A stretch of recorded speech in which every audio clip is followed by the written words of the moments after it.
When you're making videos, it's often hard to find someone who is always down to film with you.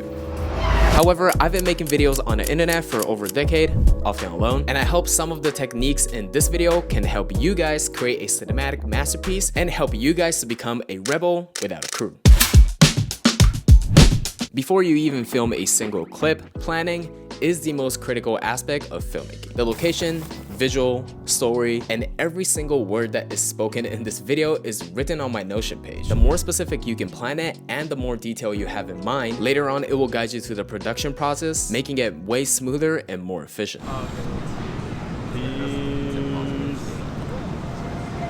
One of the most important gears is the tripod for solo filmmaking, and I use a tripod called Ulanzi 0Y, which is a light travel tripod made from carbon fiber, and it's less than half of the price of the Peak design one, which is smaller and might be lighter, but you know, price does matter. Before we jump into the techniques, let me talk about audio, because audio is the most important aspect of filmmaking. And for microphones, I recommend two different types.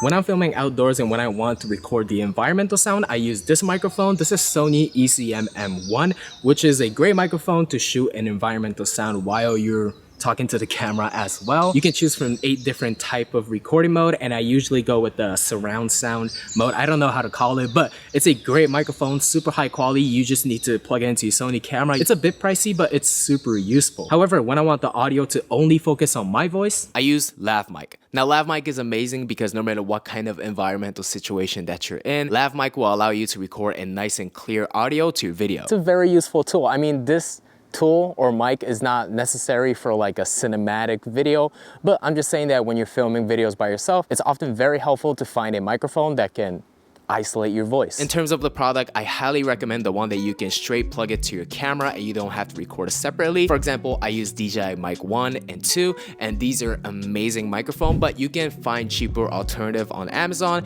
and there's a lot of brands that are making a lot of amazing products, so please go check it out.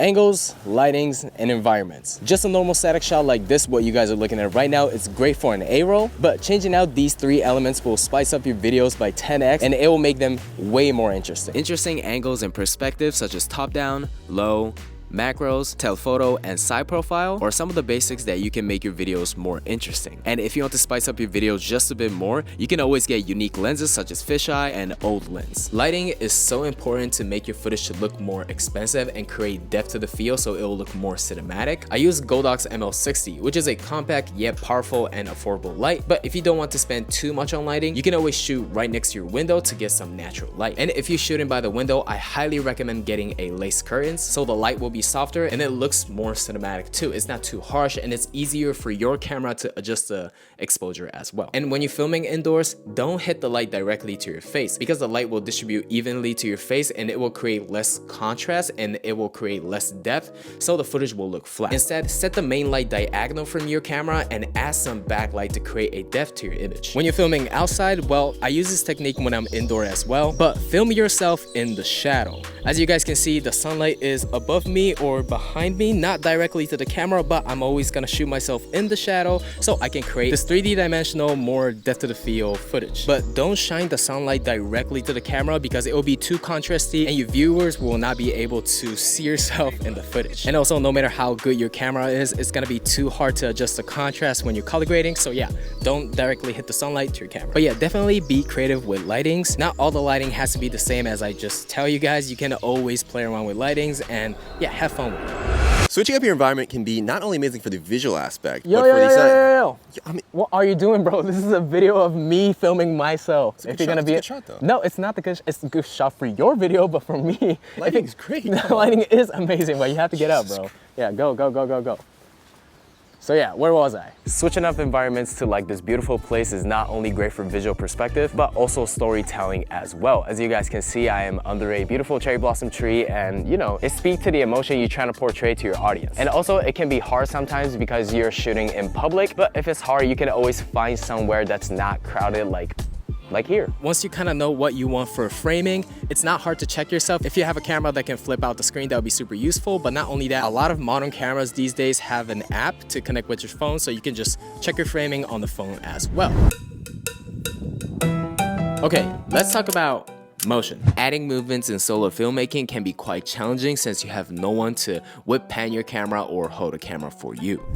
However, there are a couple ways to do it, so let me show you how. So the first one is, well, you guys already saw it for a couple of times, but it's a physical transition where you move your body to a certain direction and come back within the same direction of a movement to the next scene or like different environment. The second one is a camera slider. I use a one from Elderchrome, and this is a very solid, small camera slider that I can control it with my iPhone. This product is extremely useful when you want to get a pan shot or zoom in shot that is super smooth. Even if you're not filming by yourself, I think camera slider is a must. However, especially when you're solo filmmaking, this is an essential. The last one is, of course, the snorri cam. Snorri cam and other type of POV shots can create an emotion of anxiety, but not only that, it's just a very cool way to create a movement in your film. The only downside of this is that if you do this in public, you look like an idiot.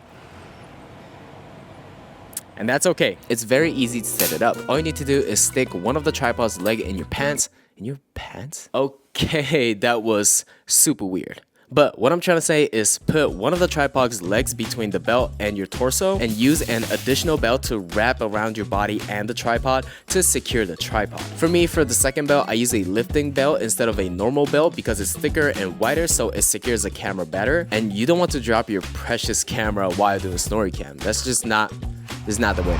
Alright, that's it for the video. Thank you for watching. If you guys want to see my other content, I think it's gonna appear in somewhere on the screen. But what do you guys thought about this video?